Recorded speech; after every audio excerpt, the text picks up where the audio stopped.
I've been laying down for hours now. It's 5:35 a.m. and there's not much I can do. You know what the worst part about the solution is.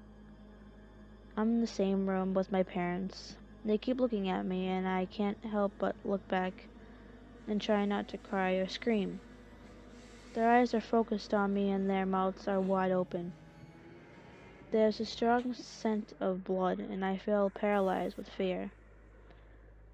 Here's the thing.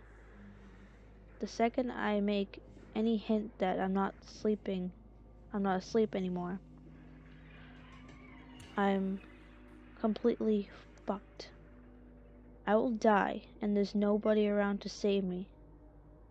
I've been trying to think of the way out, but the only idea I have is to rush for the door and run outside the front door and scream for help, hoping any neighbors will hear me.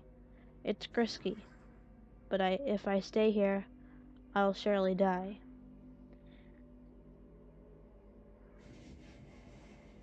He's waiting for me to wake up and see his masterpiece. You're probably wondering what's going on. I do get ahead of myself sometimes. But 3 hours I heard screaming for the other side of the house. I got up and went to check on the noise, realizing that I had to use the restroom. Instead of doing the smart thing and investigating, I used the bathroom first and I would have gotten myself killed right then from my stupid actions. But I actually did my business and took a pee outside the bathroom. There was blood on the carpet. I got very worried and ran back to my room, hiding under my sheets like the pussy I was. I tried to convince myself to go back to sleep, that it was just very vivid dream or something. But I heard my bedroom door open. Like the terrified child I was, I peeked under my blankets to see what's going on. I could see something dragging my dead parents into the room.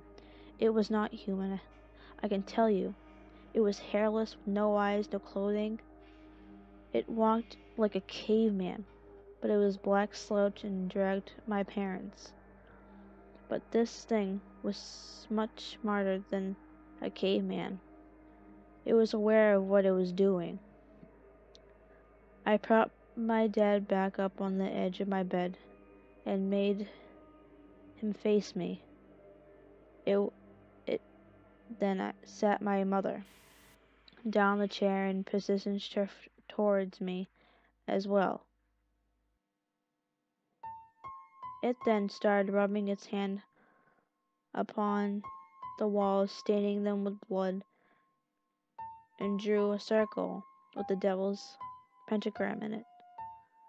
This thing had made